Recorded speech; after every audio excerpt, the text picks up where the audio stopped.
Bonjour à tous. Dans la capsule d'aujourd'hui, on discute d'investissement en groupe. On parle souvent d'investissement en immobilier en groupe. C'est d'ailleurs la thématique d'un de nos webinaires les plus populaires. Je vais partager le lien vers la rediffusion dans la description de la capsule si vous êtes intéressé à visionner ce webinaire. Mais une question qui s'ensuit constamment, c'est comment trouver mes partenaires d'affaires.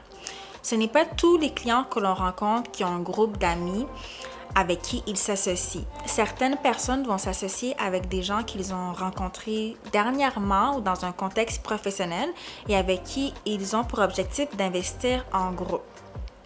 Le but de la capsule est de vous partager quelques éléments de réflexion pour déterminer comment trouver vos partenaires et surtout comment bien réussir ce partenariat par la suite. Tout d'abord, identifiez les critères de recherche. Cherchez-vous un partenaire financier uniquement, donc quelqu'un qui va contribuer financièrement en faisant un apport relativement à la mise de fonds, par exemple, ou pour des travaux qui seront nécessaires. Cherchez-vous un partenaire qui sera en mesure de mettre temps et effort avec vous et vous permettre de faire les démarches nécessaires pour faire les acquisitions. Peut-être qu'à l'inverse, vous avez les moyens financiers, mais pas le temps. Donc, il faut déterminer comment est-ce que cette personne peut être complémentaire. Et en troisième lieu, quelle est la vision que vous avez pour vos projets d'investissement? S'agit-il d'investir pour les 5, 10 prochaines 15 années, par exemple? Donc, plus en mode buy and hold et d'attendre que le bien prenne de la valeur au fur et à mesure des années? Ou s'agit-il plutôt d'acheter un bien qui génère des liquidités, qui dégage des profits pour les réinvestir immédiatement ou pour en vivre? C'est très important de déterminer quelles sont vos attentes à ce niveau dès le départ, de sorte à ce que votre association soit faite en toute transparence. Donc, communiquer, c'est vraiment un élément qui est clé dans la réussite d'un partenariat. Sans égard aux critères, ça c'est une chose. Un des éléments aussi qui est important, c'est comment s'assurer de bien former ce partenariat. Pour ça, j'ai 3 conseils pour réussir votre partenariat d'affaires. Ce sont des étapes qui sont clés. Et la première, c'est la façon dont vous allez solliciter vos partenaires. Donc, d'emblée, c'est important de savoir qu'on ne peut pas solliciter publiquement pour des fonds. Donc, on ne peut pas faire un appel à l'épargne publique. Exemple, dans un groupe Facebook, écrire « Je suis à la recherche de partenaires financiers qui sont prêts à investir à hauteur de X avec un rendement potentiel de X ».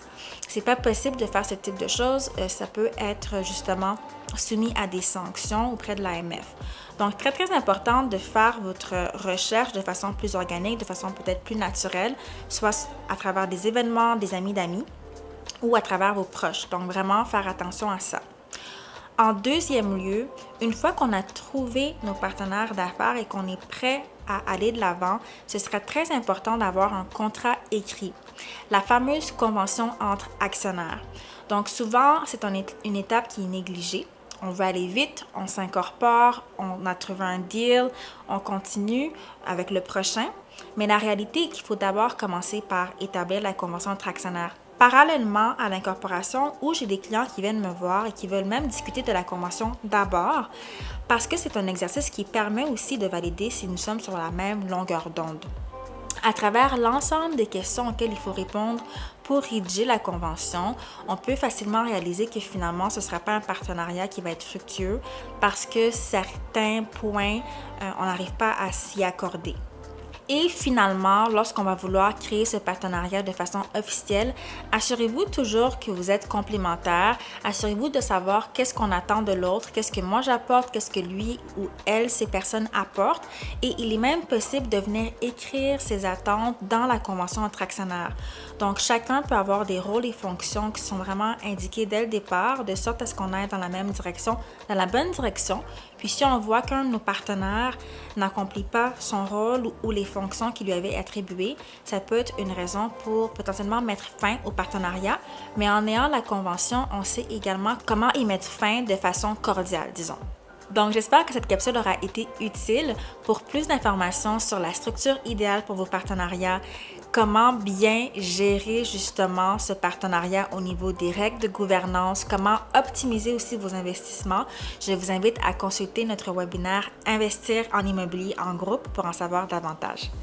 Merci et on se revoit dans la prochaine vidéo.